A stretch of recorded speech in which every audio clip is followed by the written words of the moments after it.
Surat hybrid ગાંજાની supply chain તોડવા SOG પોલીસે કમર કસી ગાંજો પીવા વપરાતા ગોગો પેપર અંગે ઠેર ઠેર ચેકિંગ હાથ ધર્યું। સુરત શહેર તથા જિલ્લામાં હાઇબ્રિડ ગાંજા મળી આવવાના મામલે પોલીસે આરોપીઓ વિરુદ્ધ કડક કાર્યવાહી હાથ ધરી છે। ત્યારે હવે હાઇબ્રિડ ગાંજાની સપ્લાય ચેન તોડવા પોલીસે કમર કસી છે। અમદાવાદ એરપોર્ટ બાદ હવે સુરત એરપોર્ટ પરથી પણ હાઇબ્રિડ ગાંજાની હેરાફેરીનો પર્દાફાશ થયો છે। બેંકોકથી આવેલા એક મુસાફર પાસેથી ડીઆરઆઈની ટીમે 1.68 કિલો હાઇબ્રિડ ગાંજાનો જથ્થો જપ્ત કરી વધુ તપાસ હાથ ધરી છે।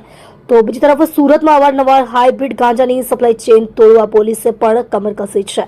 હાઇબ્રિડ ગાંજાના જથ્થા સાથે પકડાયેલા આરોપીની સઘન પૂછપરછમાં પોલીસને કેટલીક માહિતી મળી છે। આરોપીએ જણાવ્યું હતું કે ગાંજો પીવા માટે ઉપયોગમાં લેવામાં આવતો ગોગો પેપર શહેરમાં અનેક જગ્યા પર મળી રહ્યું છે, જેમાં કેટલીક દુકાનો તો શાળા અને કોલેજ વિસ્તાર નજીક જ આવેલી છે।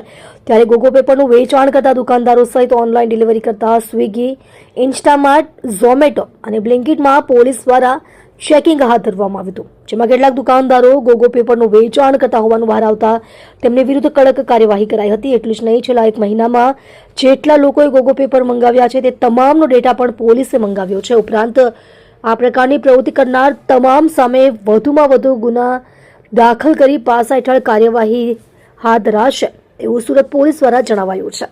જોતા રહો શ્રમિકો કી આવાજ ન્યૂઝ ચેનલ। રિપોર્ટર શ્રીરામ સિરસાટની સાથે। શ્રમિકોને કોઈ પણ સમસ્યા હોય તો ઉધના 3 રસ્તા વિમલ ગાર્મેન્ટ્સના ઉપર ઓફિસ પર સંપર્ક કરવો।